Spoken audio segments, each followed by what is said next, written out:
Hi guys! Welcome back to my channel, Valistoy Family Vlog. Ang gagawin naman natin today for our vlog is gagawa tayo ng lumpia Shanghai.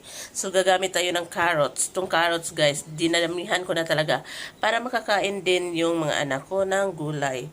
Then we have our pork, giniling, repolyo, isang itlog, grated na garlic at saka itong ating onion at magic sarap.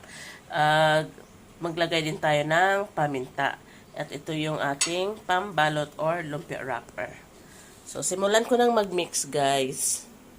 Ilagay lang natin to lahat. Una is yung pork.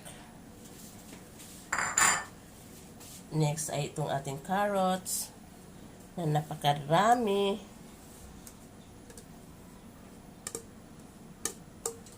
Then, itong ating cabbage.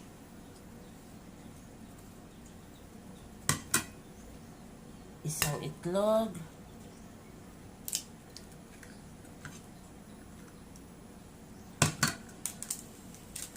Itong magic sarap. Our garlic and our onion.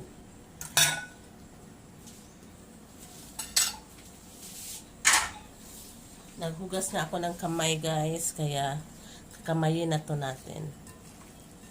Yan.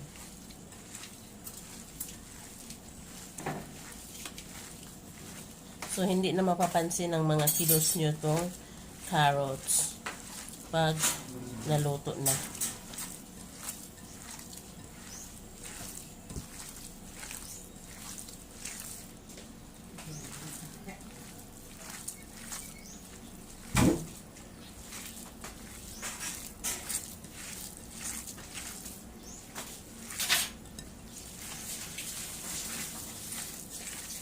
Pakadali lang at saka pwede ito ma-stored sa freezer. So, gagawa kayo ng marami. Then, ito-thaw nyo lang pag gagamitin nyo na. So, ito na yon. Babalutin na natin guys. Gagamit tayo ng tubig pang sealed ng ating lumpia.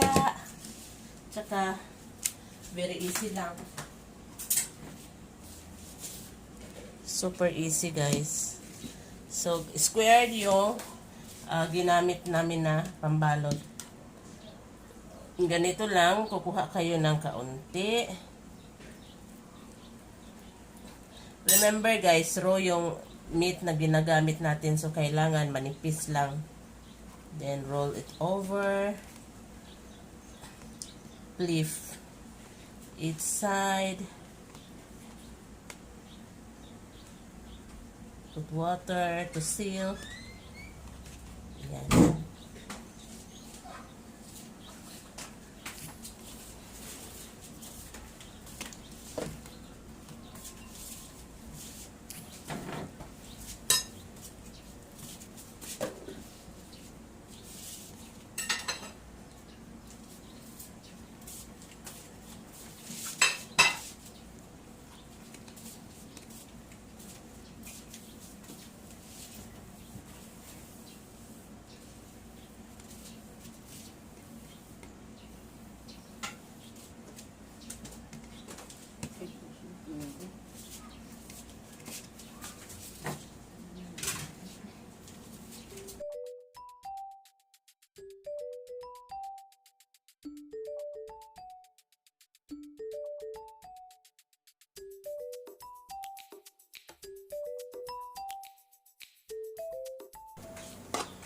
Ito pala yung nagawa namin, oh.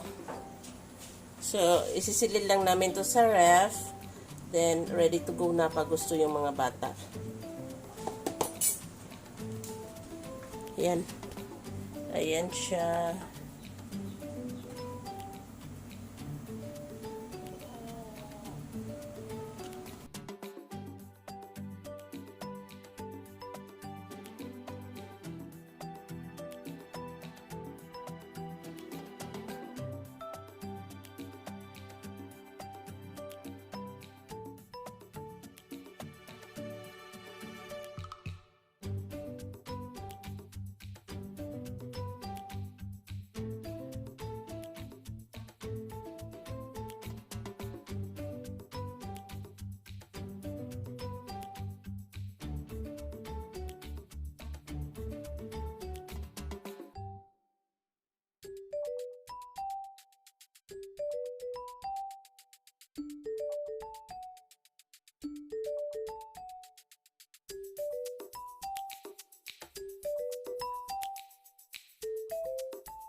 Ayan, luto na ang ating spring roll.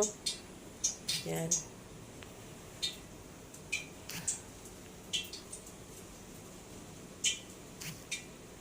So, tingnan nyo kung ano ang nasa loob niyan.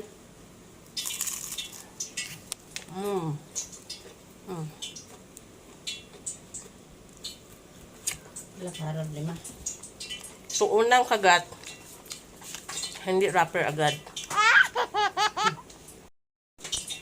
Ba guys, ang sarap. Sakto lang yung timpla.